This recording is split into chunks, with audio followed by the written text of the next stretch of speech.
Who has a need for speed?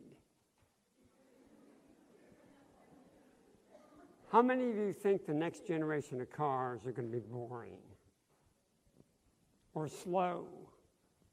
How many of you have been in a car at 200 miles an hour, generally? Not very many.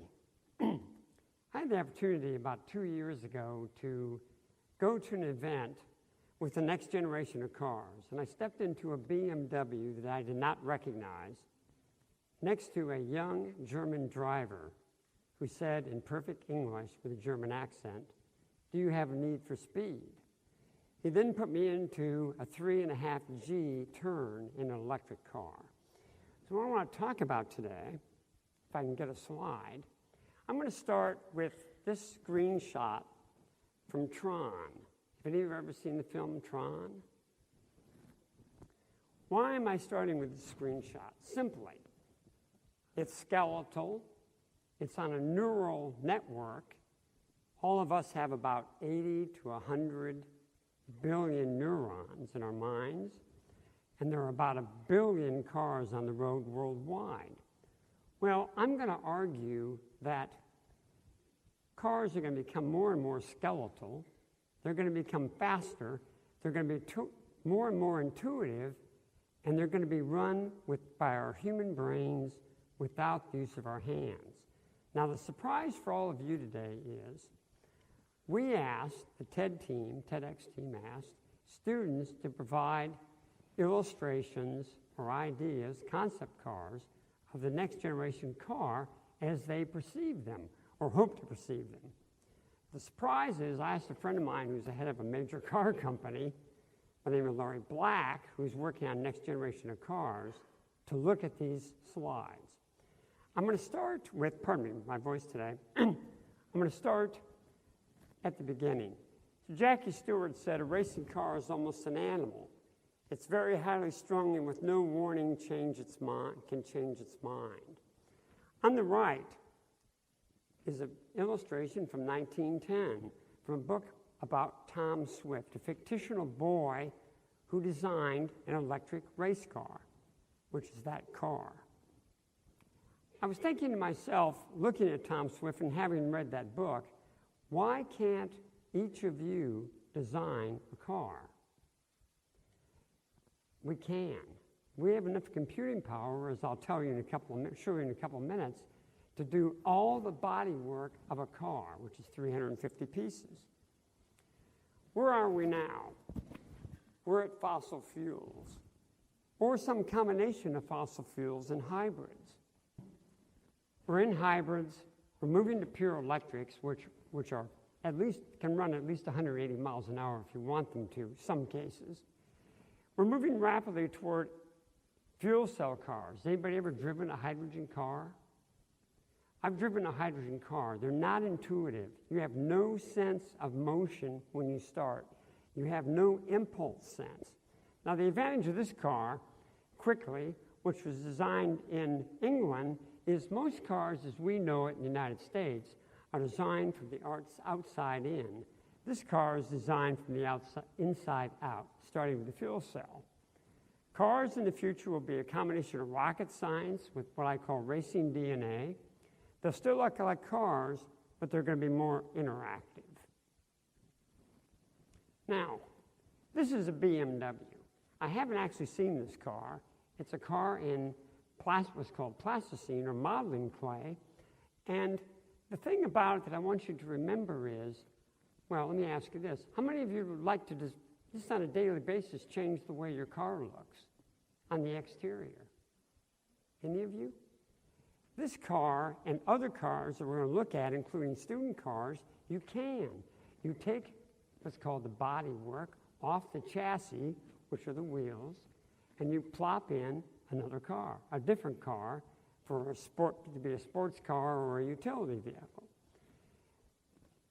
This car is obviously inspired probably by some C form.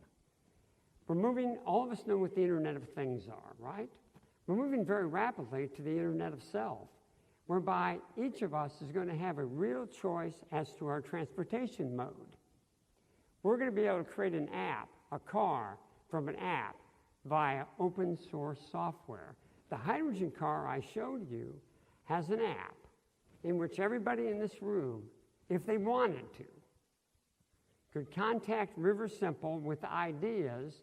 Those ideas would be evaluated in real time and potentially incorporated into their car. I personally think this is the way cars are going. Am I the only one in the room who thinks that's a beautiful car? I think so anyway.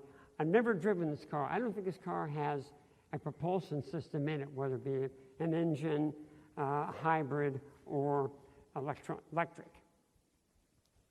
Okay, these are student cars. I promised to keep the introduction short.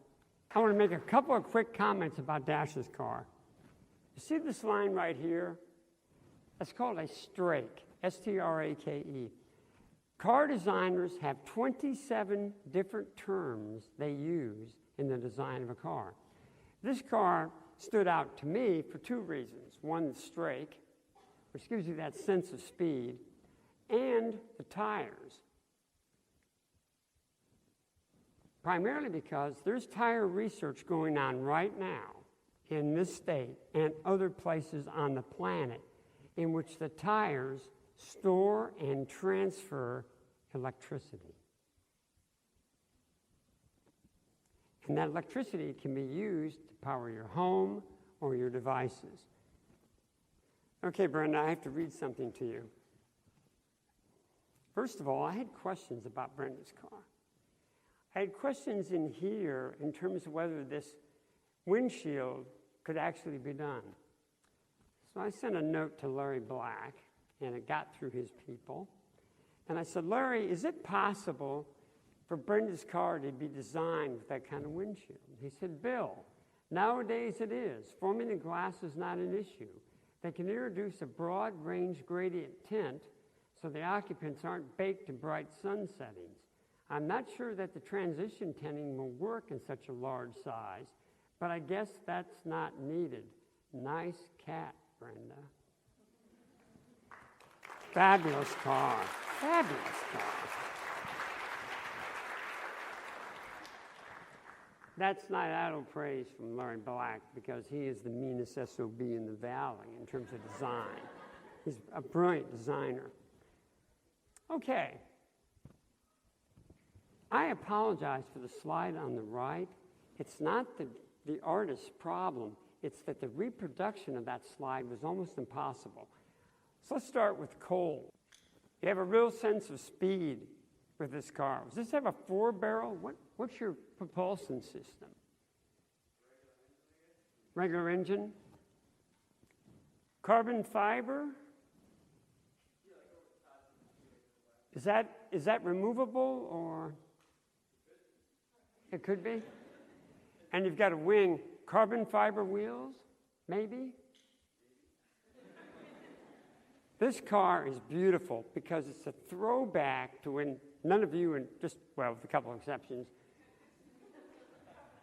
weren't alive when these cars were built by friends of mine. Not with the wings, but that's a great ride. I appreciate it.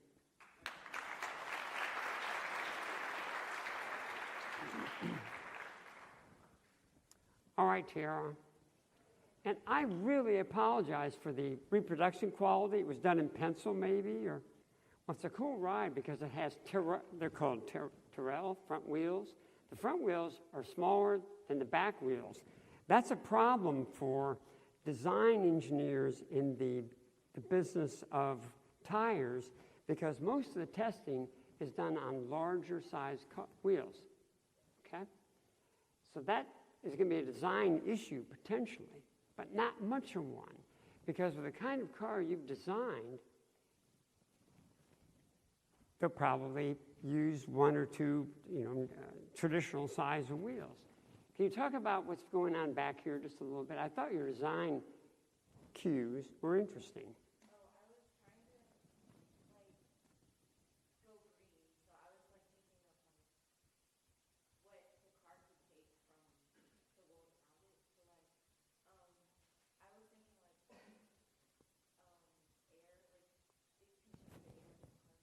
Right. and run on that and brain power. Because they tell us, like, your brain can power speakers, because, like, if you use all of it, so maybe you can power the car to amplify neurons and can drive the car. Absolutely. Great ride. Thank you.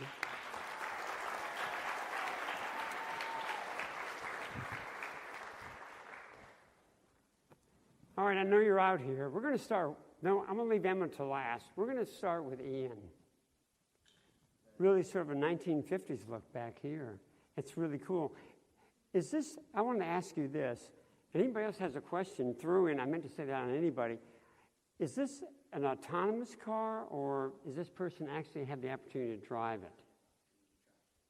it? And is it for 4, or is this 2, 4, 6, 8 people? 8 people. It's a nice ride. What inspired you to come up with this design?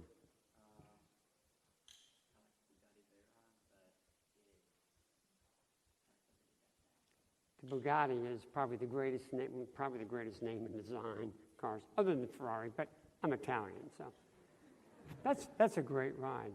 Thank you very much.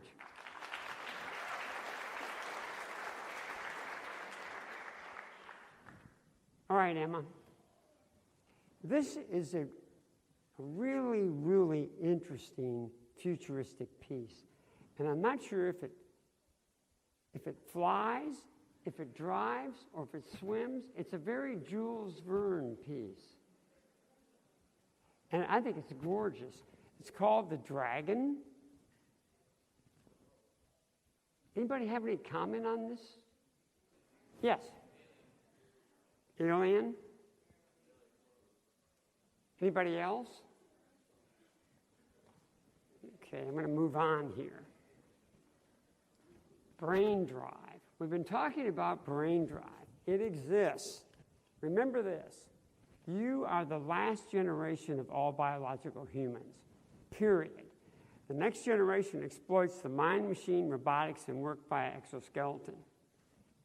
This student is driving this car, no hands or feet. You have 4 contact points to drive a car. Your hands, your feet. About this size, obviously, very small. With her mind. This car is programmed right, left, forward, accelerate, stop. And this is probably the future of cars. Aston Martin, the DB5, the James Bond car that many of us know, most of you know who James Bond is. The next generation DB5, Aston Martin announced this last week, you have a choice of it being autonomous, a regular drive, or full-on sports car mode, pedal to the metal, which I think is pretty cool. Now, we can't download a car, can we? Well, we can. Students in Europe have found a way, pretty easy way. How many of you own cell phones?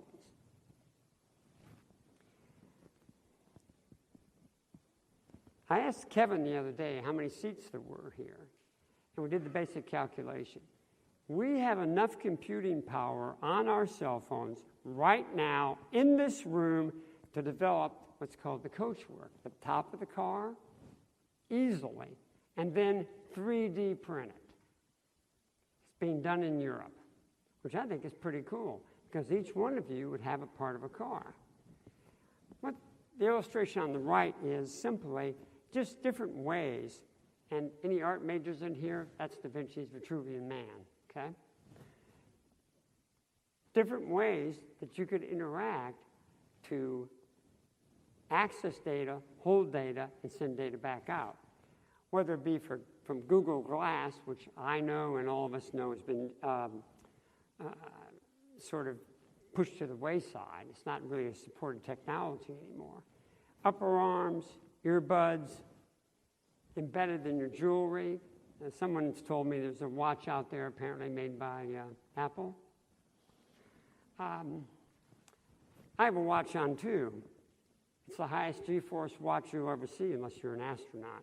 This thing right here can take 10 Gs. It's a certified F1 chronograph. And I've put this baby to the test before at 5 Gs, which means my neck and my head were basically two different places. Literally, it pushes your neck. G-forces, lateral G-forces push your neck. So we have enough capability right here, right now, to do this. See the top of this? That is your design, meaning the design of anyone in this room placed on top of what's called a skateboard chassis. When I'm arguing, in a skateboard chassis, your propulsion system is in the chassis. And I use the word propulsion system primarily because it might be an engine. This is the chassis. By definition, a chassis, I don't want to overextend this, but you've got your propulsion system right here, which is about a foot in depth. It needs to be about 4 to 6 inches to be really functional. And your suspension elements. And what you would do is go out to your garage every day and you would make decisions as individuals as to whether, do I want the sports car today? Going back to the Tron image, remember? Do I want the sports car today? Do I want the people mover today? Am I really tired and lazy today? Do I want to go autonomous? This is my challenge, which I call the Elysium Challenge.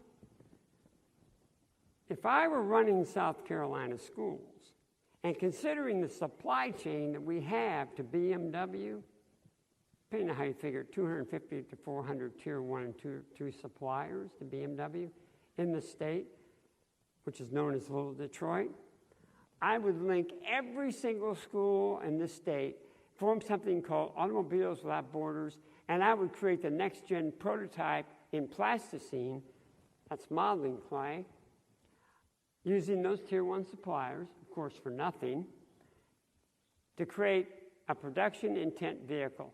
That is design slang for a vehicle that you guys can go out and actually run.